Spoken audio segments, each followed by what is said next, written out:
Wait.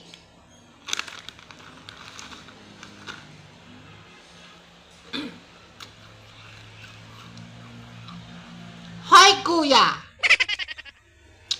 Una sa lahat, hindi ako bayaran. Nananalangin nga ako, sana ang asawa ko makalaya ni. Tapos siya siguro nananalangin siya na sana wag ako magkaroon. Diba? Tapos ikaw, insaya mo sa akin, how much, BJ? Ha? Alam nyo, sa totoo lang, dito na magsalita lahat kayo, mga lalaki ha, walang pwede magkagusto sa akin ha. Kung gusto niyo ako, hanggang doon na lang maganda ako. Tapos, yun lang. Pwede niyo kaibiganin, pero di niyo pwedeng hawakan at galawin. Okay? Ha? Para safe ang earth, huwag kayong malibog. Okay? Una sa lahat, ang trabaho ko ay shop. Professional cosmetic. Diba? Naging barbers na rin. Diba? Hindi po ako pokpok, kuya. Hindi ako puta. Para bayaran mo ko ng how much, BJ, ha? Eh, yung marami naman dyan mga sa iba. Bakit sa akin mo pa minessage, ha?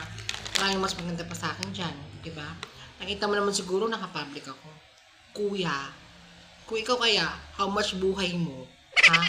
Nakita ka kami ng ex ko kanina eh. Kwento ko lang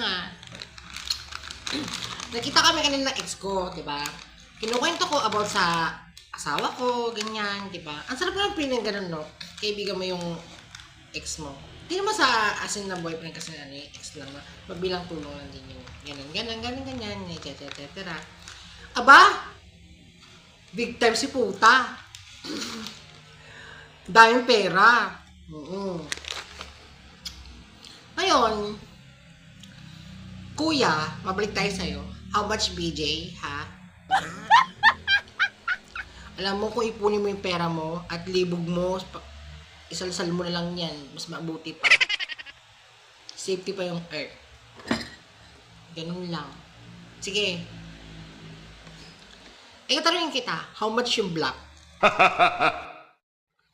Tsaka nga pala, sa mga nag-message sa akin dyan, mga lalaki marami. Actually, kailangan ko ng viewers kasi, di ba? Huwag nyo na akong pilitin, i-block ko kayo, ha? Kasi bakit? Kung marami akong friend request, humahabol din yung mga block dun, ha? Kayo mga boys, marami mga babae dyan, tsaka mas maganda pa dyan sa amin, di ba?